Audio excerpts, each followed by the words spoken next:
Hello students. Today we'll start our second book Politics in India since Independence स्वतंत्र भारत में राजनीति. Its first chapter is Challenges of Nation Building राष्ट्र निर्माण की चुनौतियाँ. तो जब हमारा देश आज़ाद हुआ है उसके बाद से लेकर अब तक की हम राजनीति के बारे में इस बुक में हम पढ़ेंगे, जिसका फर्स्ट चैप्टर है कि राष्ट्र निर्माण. जैसे ही हमारा देश आज़ाद हुआ था तो उसमें दोबारा से अपने नेशन को रीबिल्ड करना था. तो वो किस तरह से उस समय हमारे देश के नेताओं को कौन सी चुनौतियों का, कौन सी चैलेंजेस का सामना करना पड़ा था. तो आज़ाद हिंदुस्तान के जो शुरुआती साल थे, स्टार्टिंग ईयर्स जो थे, those were full of challenges. वो काफ़ी मुश्किलों से भरे हुए थे, पर हमारे नेताओं ने इनको बड़ी ही आसानी से जल्दी से ही कवर अप कर लिया, ठीक कर लिया, इन चैलेंजेस से निपट लिया. तो हम इस चैप्टर में और क्या पढ़ने वाले हैं? Will study in this chapter freedom came with partition. जो हमें आज़ादी मिली थी वो क्या थी? विभाजन के साथ मिली. आज़ादी जो हमें मिली विभाजन के साथ मिली. तो इसका रिज़ल्ट क्या था? It resulted in large scale violence, displacement and challenged very idea of a secular India. तो इससे इसका रिज़ल्ट क्या, परिणाम क्या निकले? इसके बड़े पैमाने पर अहिंसा हुई, विस्थापन हुआ और हमारी धर्मनिरपेक्षता पर एक आंच आई. चुनौती के रूप में हमें ये इसका सामना करना पड़ा. नंबर 2 हम पढ़ेंगे इंटीग्रेशन ऑफ प्रिंसली स्टेट्स. जो हमारा देश था, जब इसको आज़ादी मिली थी तो उस समय हमारे देश में कुछ देशी रियासतें भी थीं, प्रिंसली स्टेट्स थीं जो ब्रिटिश गवर्नमेंट के अंडर नहीं आती थीं. तो जो हमारा देश था आज़ाद हुआ था और उसकी पार्टीशन हुई थी वो ब्रिटिश गवर्नमेंट वाले एरिया की थी. और जो इंटीग्रेशन ऑफ प्रिंसली स्टेट्स का हम पढ़ेंगे वो हम इसके बाद के टॉपिक में पढ़ेंगे. तो वो जो देशी रियासतें थीं उनको कैसे, किस तरह से प्रिंसली स्टेट्स को हमारे इंडिया के अंदर मिलाया गया, क्योंकि आज़ादी के समय ब्रिटिश गवर्नमेंट ने अनाउंस किया था कि ये जो प्रिंसली स्टेट्स हैं वो चाहे तो भारत में शामिल हो सकते हैं, चाहे तो पाकिस्तान में शामिल हो सकते हैं, और अगर वो चाहें तो क्या कर सकते हैं, एक आज़ाद नेशन के रूप में, आज़ाद देशों के रूप में अपना अस्तित्व बना सकते हैं. थर्ड था इंटरनल बाउंड्रीज़. जो हमारे देश की अंदरूनी सीमाएं थी उनको किस तरह से दोबारा से तय करना था, नए राज्य बनाने थे. तो जो हमारे देश में है जो बहुत तरह के लोग हैं वो speaking in different kinds of languages, बहुत तरह की भाषाएं बोली जाती हैं. तो उनकी अपनी ही कुछ एस्पिरेशंस होती हैं, महत्वाकांक्षाएं होती हैं कि जिस हिसाब से वो चाहते थे कि हमारे राज्यों का निर्माण हो. तो अब हम इस चैप्टर को डिटेल में पढ़ते हैं. Introduction. At the hour of midnight on 15th August 1947, India attained independence. 14-15 अगस्त 1947 की मध्य रात्रि को भारत को आज़ादी प्राप्त हुई. इस आज़ादी के समय जो हमारे पंडित जवाहरलाल नेहरू थे, he addressed a special session of constituent assembly that night. और उस समय जो उन्होंने स्पीच दी थी that was known as tryst with destiny. तो मतलब भारत के संविधान सभा के एक विशेष स्तर को हमारे जवाहरलाल नेहरू जी ने, जो first prime minister of India थे, उन्होंने संबोधित किया और उनके भाषण को भाग्य वधु से चिर प्रतीक्षित भेंट के नाम से जाना गया.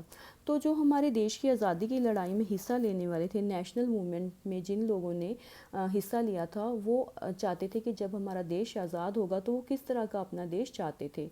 तो इसमें 2 गोल्स, 2 बातें ऐसी थी जिनके ऊपर सबकी सहमति थी. All were agreed on 2 goals. वो कौन से 2 गोल थे? कि आज़ाद भारत में first of them is democratic government, कि जो हमारा आज़ाद भारत था उसमें जो सरकार होगी वो लोकतांत्रिक होगी. सेकंड था government will be run for the good of all, और जो सरकार होगी वो सबके भले के लिए काम करेगी. अब लोकतांत्रिक सरकार का हम प्रीवियस बुक क्लास में पढ़ चुके हैं कि लोकतांत्रिक सरकार कौन सी होती है, कि जिसमें लोगों के द्वारा लोगों के लिए ही शासन किया जाता है. और सरकार सबके भले के लिए किस तरह से काम कर सकती है, कि जिसमें सबको इक्वालिटी मिलती है, समानता का अधिकार मिलता है, और सबको किसी भी व्यक्ति के साथ किसी जात पात या फिर अमीर गरीब के नाम पर कोई भी किसी तरह की इनइक्वालिटी या असमानता नहीं रखी जाती. तो जैसे ही हमारा देश आज़ाद हुआ उसमें 3 मुख्य चुनौतियाँ थी, 3 चैलेंजेस जो थे वो मेन थे। वो कौन से 3 चैलेंजेस थे? नंबर 1 था अकोमोडेशन एंड यूनिटी, मतलब समायोजन और एकता। मतलब इसका मतलब था कि किस तरह से जो हम जैसे हमारा देश है इसमें क्या है, हमारी कंट्री में डिफरेंट काइंड्स ऑफ पीपल रहते हैं, बहुत तरह के लोग हैं जिनकी डिफरेंट काइंड ऑफ लैंग्वेजेस हैं, अलग अलग भाषाएं बोलते हैं, अलग अलग रिलीजन्स हैं, बहुत तरह की यहाँ पे क्या पाई जाती है, विविधता पाई जाती है। और इस चीज़ के लिए क्या था कि इस यूनिटी को किस तरह से, एकता को किस तरह से बरकरार रखा जा सकता है, अपने देश को किस तरह से एक सूत्र में बांधा जा सकता है। सेकेंड चैलेंज जो था वो था लोकतंत्र की स्थापना, एस्टेब्लिशमेंट ऑफ डेमोक्रेसी। अब इतनी तरह की जहाँ पर डाइवर्सिटी पाई जाती है, विविधता पाई जाती है, तो उन सबको लोकतंत्र में किस तरह से लोकतंत्र की स्थापना वहाँ पर करना कितना मुश्किल था। तो इसके लिए हमारी गवर्नमेंट ने क्या किया था, हमें फंडामेंटल राइट्स दिए थे, मौलिक अधिकार दिए थे और राइट टू वोट दिया था। राइट टू वोट जो होता है वो सबसे बड़ा लोकतंत्र का बेस होता है, ठीक है। डेमोक्रेसी हमने लास्ट ईयर ये पढ़ा था कि डेमोक्रेसी में किस तरह से राइट टू वोट सबसे बड़ा इम्पॉर्टेंट रोल प्ले करता है। थर्ड हमारा जो चैलेंज था that was development and wellbeing, विकास और जन कल्याण, मतलब अपने देश का विकास भी करना था और सारे समाज के हर तबके के लोगों की भलाई भी करनी थी। तो इसके लिए क्या था कि मतलब इसके लिए डेवलपमेंट, विकास की योजनाएं बनाई गई और wellbeing of the entire society, not only for some sections. वो जो भलाई थी सारी सोसाइटी के लिए थी, ना कि किसी खास तबके के लिए, किसी अमीर के लिए नहीं थी, किसी खास विशेष जाति के लोगों के लिए, धर्म के लोगों के लिए नहीं थी, वो सबके लिए काम किया गया। इसके लिए क्या किया गया, हमारे कॉन्स्टिट्यूशन में क्या, संविधान में क्या क्या चीज़ें ऐड ऑन की गई। जो हमारा कॉन्स्टिट्यूशन है वो इक्वालिटी के principle, that is based on the principle of equality, वो समानता के सिद्धांत पर आधारित है। And special protection to the socially disadvantaged groups and religious minorities and religious communities. जो इसमें क्या बताया गया है कि किस तरह से जो हमारे के समाज में कई सभी प्रकार के वर्गों का कल्याण, संविधान में समानता का सिद्धांत दिया गया, सुरक्षा दी गई है, सामाजिक रूप से वंचित तबकों और धार्मिक, सांस्कृतिक, अल्पसंख्यक समुदायों को विशेष सुरक्षा प्रदान की गई है। विशेष सुरक्षा का मतलब है उनको कुछ खास अधिकार दिए गए हैं जिससे वो अपने समुदायों का विकास कर सकें, अपने धर्म का प्रचार कर सकें, और जो कमज़ोर तबका है उनके लिए भी कई तरह की विशेष सहूलतों का प्रावधान किया गया है। और इसमें क्या है कि इस तरह से इकोनॉमिक डेवलपमेंट इस तरह से होगी जिसमें क्या होगा कि इकोनॉमिक डेवलपमेंट की जाएगी, इरेडिकेशन ऑफ पॉवर्टी, मतलब गरीबी को दूर किया जाएगा। तो इसके लिए और क्या किया गया था, हमारी सरकार ने, गवर्नमेंट ने क्या रखा हुआ है संविधान में, directive principles of state policy क्या है राज्य के नीति निर्देशक सिद्धांत जो हैं उनके अकॉर्डिंग क्या था, वो पूरी सोसाइटी का वेलफेयर, मतलब पूरी हमारे समाज का क्या था, आर्थिक विकास करना था। इसके बाद आ जाता है कि पार्टीशन, इसके बाद हमारा टॉपिक आ जाता है वो पार्टीशन है कि विभाजन किस तरह से हुआ, डिस्प्लेसमेंट एंड रिहैबिलिटेशन, विस्थापन और पुनर्वास, किस तरह से हमारे देश में जब आज़ादी प्राप्त हुई लोगों को इधर भारत से पाकिस्तान, पाकिस्तान से भारत आना पड़ा और उनको दोबारा से रिहैब किया गया, दोबारा से उनको पुनर्वास करवाया गया। तो ऑन 14 और 15 अगस्त की जो हमारी मध्य रात्रि थी उस दिन जब हमें आज़ादी मिली, 2 नेशंस केम इनटू एग्जिस्टेंस, 2 राष्ट्र क्या थे वो बने। कौन से थे, इंडिया और पाकिस्तान, भारत जो ब्रिटिश गवर्नमेंट के अंडर इंडिया आता था उसके। तो उस समय पर क्या था, 2 पॉलिटिकल पार्टीज़ थी, मुस्लिम जो मेन थी, मुस्लिम लीग और कांग्रेस पार्टी। तो जो मुस्लिम लीग थी उसके जो लीडर थे वो थे मोहम्मद अली जिन्ना और कांग्रेस पार्टी के जो लीडर थे वो पंडित जवाहरलाल नेहरू थे। तो जो मुस्लिम लीग थी उनकी डिमांड थी 2 नेशन थेरी, मतलब उन्होंने मांग की द्विराष्ट्रीय सिद्धांत की कि जो हमारा देश है उसमें 2 राष्ट्र में बंट जाना चाहिए। एक जो राष्ट्र होगा वो होगा हिंदुओं का जिसको भारत कहा गया, और दूसरा राष्ट्र जो होगा वो मुस्लिम्स का होगा जिसको पाकिस्तान के नाम से जाना गया। अब ये जो प्रोसेस थी, विभाजन की प्रोसेस थी, प्रक्रिया थी पार्टीशन की, वो किस तरह की रही। इसके बारे में आपको डिटेल में बताना चाहती हूँ। नंबर 1 जो था, जो एरिया था ब्रिटिश गवर्नमेंट के अंडर आता था, वो क्या था, उसको दो हिस्सों में बांट दिया गया, भारत और पाकिस्तान के अंदर। तो ये जो प्रोसेस थी, ये जो प्रक्रिया थी, बहुत ही पेनफुल थी, दर्दनाक थी। वो किस तरह से कि सबसे पहले it was divided on the basis of religious majority. ये जो फैसला लिया गया था इसको डिवाइड करने का, वो क्या था, धार्मिक बहुसंख्यक के आधार के सिद्धांत पर के आधार पर लिया गया था। मतलब जिस इलाके में मुस्लिम ज़्यादा होंगे वो हिस्सा पाकिस्तान में मिलाया जाएगा, और जिस हिस्से में हिंदू ज़्यादा होंगे उसको भारत में मिलाया जाएगा। तो ये जो प्रक्रिया थी सब आम लोगों के लिए बहुत ही दर्दनाक थी। तो इसके बाद है कि पाकिस्तान जो था उसको तो इस तरह से ऐसे कई इलाके थे जिसको हम बाइफरकेट कर ही नहीं पा रहे थे कि कौन से इलाके में ज़्यादा मुस्लिम हैं या कौन से इलाके में ज़्यादा हिंदू हैं। तो इसमें वेस्ट पाकिस्तान, पूर्वी पाकिस्तान और पश्चिमी पाकिस्तान, ईस्ट पाकिस्तान और वेस्ट पाकिस्तान हमारे सामने आए। ये मैं आपको मैप के थ्रू दिखाना चाहती हूँ। ये देखिए, ये जो एरिया था, ये पंजाब की साइड का एरिया जो था, यहाँ से लेकर ये सारा वेस्ट पाकिस्तान में चला गया। और ये जो बंगाल का कुछ हिस्सा था, ये यहाँ पर भी मेजॉरिटी थी मुस्लिम्स की। तो इस वजह से ये दो हिस्से जो थे पाकिस्तान के अंडर आए, जिसको वेस्ट पाकिस्तान और ईस्ट पाकिस्तान कहा गया। और बाद में ये जो हिस्सा था बंगाल का, ये बांग्लादेश में एक अलग नेशन में चेंज हो गया था। ये हम आने वाले चैप्टर्स में पढ़ेंगे इसके बारे में डिटेल में। तो जो पाकिस्तान था इसको दो डिफरेंट एरियाज़ मिले, कौन से, वेस्ट एंड ईस्ट पाकिस्तान, ठीक है। इसके बाद मैं आपको बताना चाहती हूँ कि एक मुस्लिम लीग के एक और लीडर थे, खान अब्दुल गफ्फार थे। वो क्या थे, अनडिस्प्यूटेड लीडर थे, मतलब वो निर्विवादित नेता थे।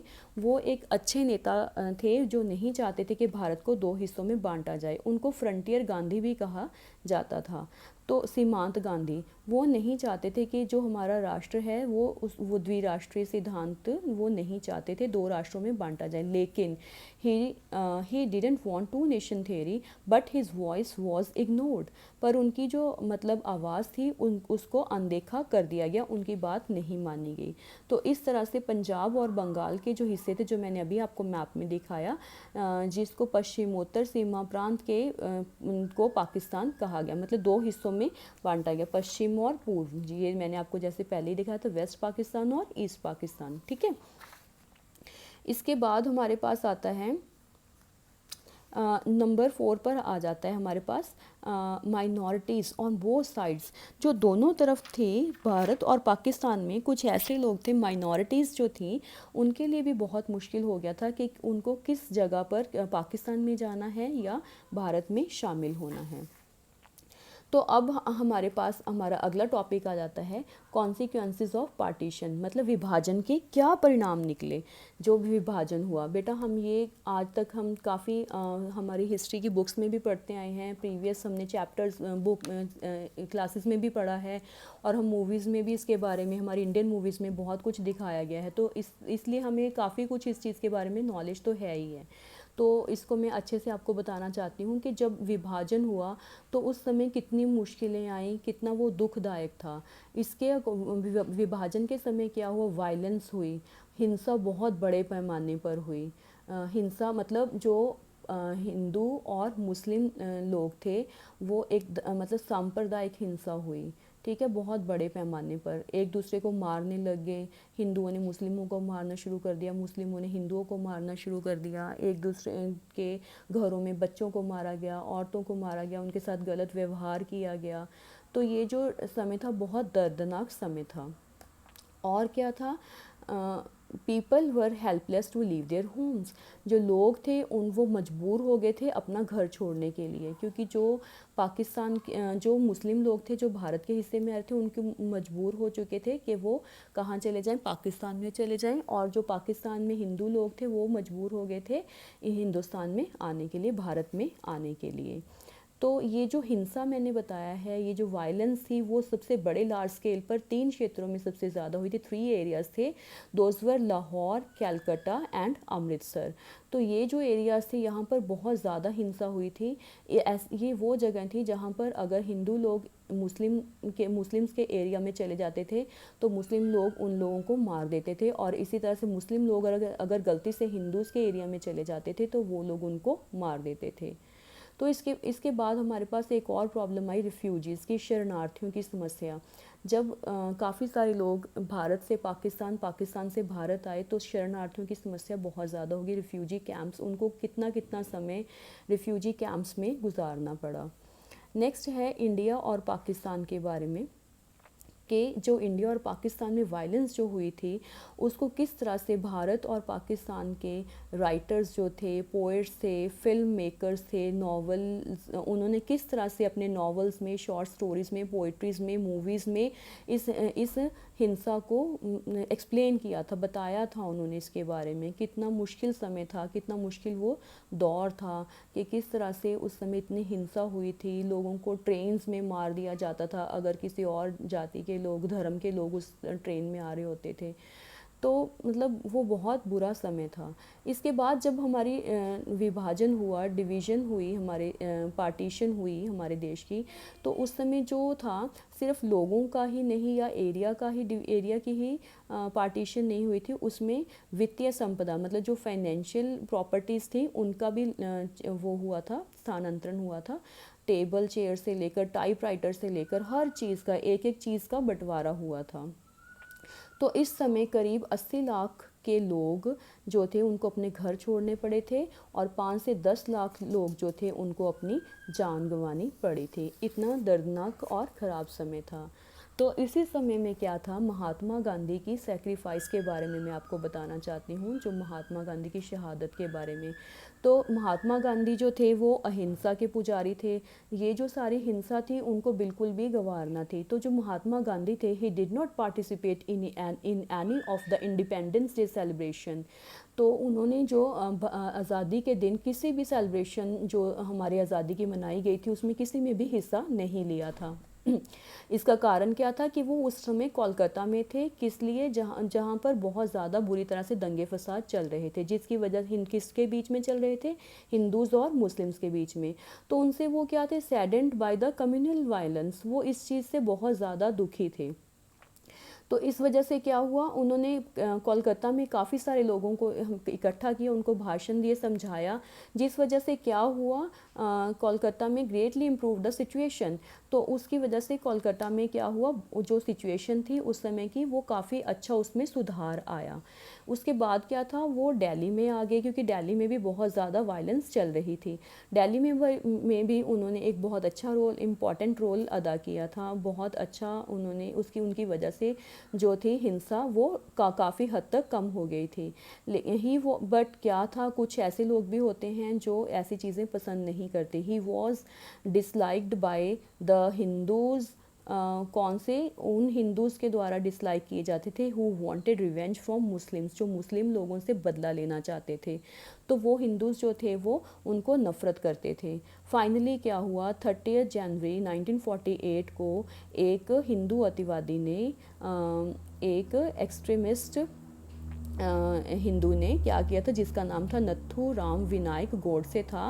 उन्होंने फायर किया, 3 बुलेट्स उनके ऊपर चलाई और उनको मार दिया। तो इस तरह से क्या हुआ, एक अहिंसावादी नेता का अंत हो गया ऐसे समय में। लेकिन उनकी डेथ से क्या हुआ बेटा, बहुत ज़्यादा एक तरह से चमत्कारिक रूप से क्या हुआ कि हिंसा जो थी करीब करीब बंद हो गई।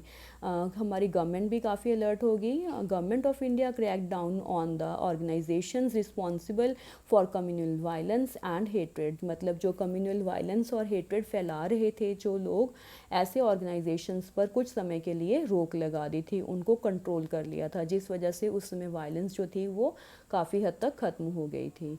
तो हमने यहाँ तक ये अपना कंप्लीट कर लिया है। अपने इसी चैप्टर के नेक्स्ट टॉपिक्स में हम पढ़ेंगे जो इंटीग्रेशन ऑफ प्रिंसली स्टेट्स के बारे में पढ़ेंगे, और रीऑर्गेनाइजेशन पढ़ेंगे हम किसका, स्टेट्स का, स्टेट्स रीऑर्गेनाइजेशन कमीशन के बारे में हम पढ़ेंगे कि किस तरह से दोबारा से हमारी स्टेट्स को बनाया गया था।